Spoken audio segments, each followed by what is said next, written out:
ಬಸವನ ಬಾಗೇನವಾಡಿಯಲ್ಲಿ ಮಾಜಿ ಸಚಿವರು ಹಾಗೂ ಶಾಸಕರಾದ ಶಿವಾನಂದ ಪಾಟೀಲ್ ಅವರ ನೂತನ ಪದವಿ ಪೂರ್ವ ಶಾಲಾ ಕಟ್ಟಡವನ್ನ ಉದ್ಘಾಟನೆ ಹಾಗೂ ತಾಲೂಕು ಪಂಚಾಯಿತಿ ನೂತನ ಕಟ್ಟಡ ನಿರ್ಮಾಣಕ್ಕೆ ಭೂಮಿ ಪೂಜೆ ನೆರವೇರಿಸಿದರು.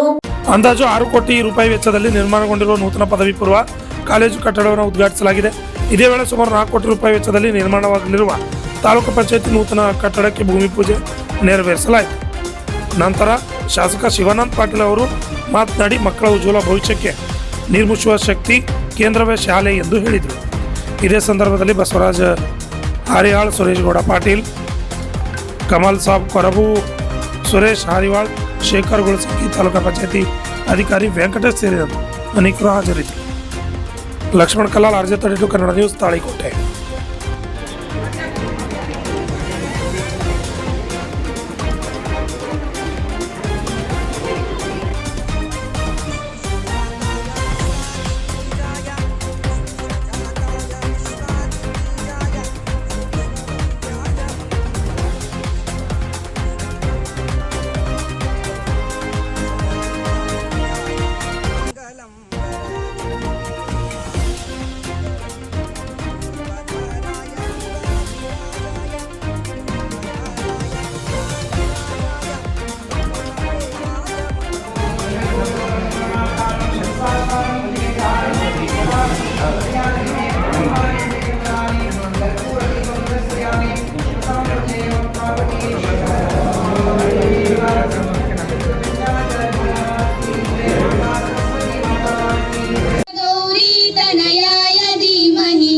गजेशानाय बालचन्द्राय श्रीगणेशाय धीमहि एकदन्ताय वक्रतुण्डाय गौरीतनयाय धीमहि गजेशानाय बालचन्द्राय श्रीगणेशाय धीमहि गानचतुराय गानप्राणाय गानान्तरात्मने गानोस्तुताय गानमद्दाय गानोसुखमनसे ಗುರುಪೂಜಿತ.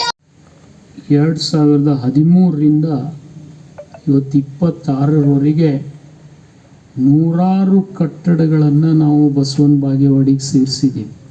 ಅದು ಸರ್ಕಾರಿ ಕಟ್ಟಡಗಳು. ನೀವು ನೋಡಬೇಕು, ಇಡೀ ರಾಜ್ಯದಲ್ಲಿ ಮಾದರಿಯ ಕಟ್ಟಡಗಳು ಎಲ್ಲಾದ್ರೂ ಇದ್ದರೆ ಅದು ಬಸವನ ಬಾಗೇವಾಡಿಯಲ್ಲಿದ್ದಾವೆ ಅಂತ ಹೇಳಬೇಕು.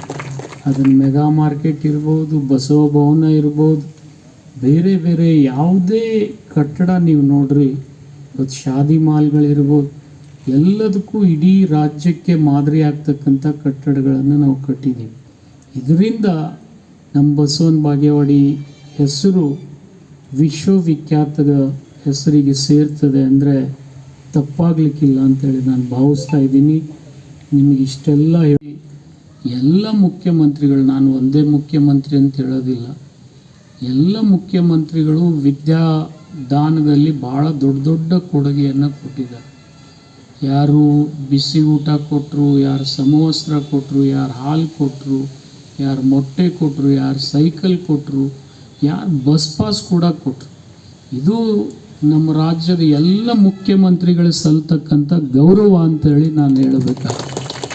ಈ ವಿದ್ಯಾರ್ಥಿಗಳನ್ನು ಬೆಳೆಸಬೇಕು, ಉಳಿಸ್ಬೇಕು ಅಂತಕ್ಕಂಥ ಇಚ್ಛಾಶಕ್ತಿಯಿಂದ ಇವತ್ತು ಇಷ್ಟು ದೊಡ್ಡ ಕೆಲಸ ಇವತ್ತು ಈ ರಾಜ್ಯದಲ್ಲಿ ಆಗಿದೆ. ಮತ್ತು ಅದಕ್ಕೆ ತಕ್ಕಾಗೆ ನಿಮಗೆಲ್ಲ ಗೊತ್ತಿದೆ, ಇಡೀ 30 ರಾಜ್ಯಗಳಲ್ಲಿ 31 ರಾಜ್ಯಗಳಲ್ಲಿ ಅತಿ ಹೆಚ್ಚಿನ ಹಣವನ್ನು ಹರಿಸಿ ದೇಶಕ್ಕೆ ಆದಾಯ ಕೊಡೋದ್ರಲ್ಲಿ ಕರ್ನಾಟಕ 2ನೇ ಸ್ಥಾನದಲ್ಲಿದೆ. ಅದರಲ್ಲಿ ಮಹಾರಾಷ್ಟ್ರ 1ನೇ ಸ್ಥಾನದಲ್ಲಿದೆ, ಕರ್ನಾಟಕ 2ನೇ ಸ್ಥಾನದಲ್ಲಿದೆ. ಇದು ಏನು ನೋಡಿದಾಗ ನಿಜಕ್ಕೂ ನಮಗೆಲ್ಲ ಬಹಳ ಸಂತೋಷ ಅನಿಸ್ತಿತ್ತು. ಮೊದಲಿಲ್ಲಿ ನಾವೆಲ್ಲ ವಾಕಿಂಗ್ ಬರ್ತಿದ್ದೆವು. ವಾಕಿಂಗ್ ಬಂದಾಗ ಈ ಒಂದು ಹಳೆಯ ಕಟ್ಟಡವನ್ನು ನೋಡ್ತಿದ್ದೆವು. ಅವಾಗ ಹಳೆ ಕಟ್ಟಡವನ್ನು ನೋಡಿದಾಗ ಯಾವಾಗ ಈ ಕಟ್ಟಡಕ್ಕೆ ಮುಕ್ತಿ ಬರ್ತದಪ್ಪ ತಿಳ್ಕೇಸಿ ನಮಗನಿಸ್ತಾ ಇರ್ತಿದ್ರು. ಮಾನ್ಯ ಶಾಸಕರು ಈ ಒಂದು ಕಾರ್ಯಕ್ರಮ ಬಂದಾಗ ಆ ಕಟ್ಟಡವನ್ನು ನೋಡಿದಾಗ ಈ ಹಳೆಯ ಕಟ್ಟಡವನ್ನು ತೆಗೆದು ಒಂದು ಉತ್ತಮವಾದಂಥ ಸುಸಜ್ಜಿತವಾದಂಥ ಕಟ್ಟಡವನ್ನು ವಿದ್ಯಾರ್ಥಿಗಳಿಗೆ ಒದಗಿಸಬೇಕಂತ ಒಂದು ನಿಶ್ಚಯ ಮಾಡಿದಾಗ ಅದರಂತೆ ಅವರೇನಪ್ಪ ಅಂತಂದ್ರೆ ಈ ಕಟ್ಟಡವನ್ನು ಇವತ್ತಿನ ದಿವಸ ನಿರ್ಮಾಣ ಮಾಡಿ ನಮ್ಮೆಲ್ಲ ವಿದ್ಯಾರ್ಥಿಗಳಿಗೆ ಬಹಳಷ್ಟು ಅನುಕೂಲತೆಯನ್ನು ಇವತ್ತಿನ ದಿವಸ ಮಾಡಿಕೊಟ್ಟಾರೆ. ಮಾನ್ಯ ಶಾಸಕರು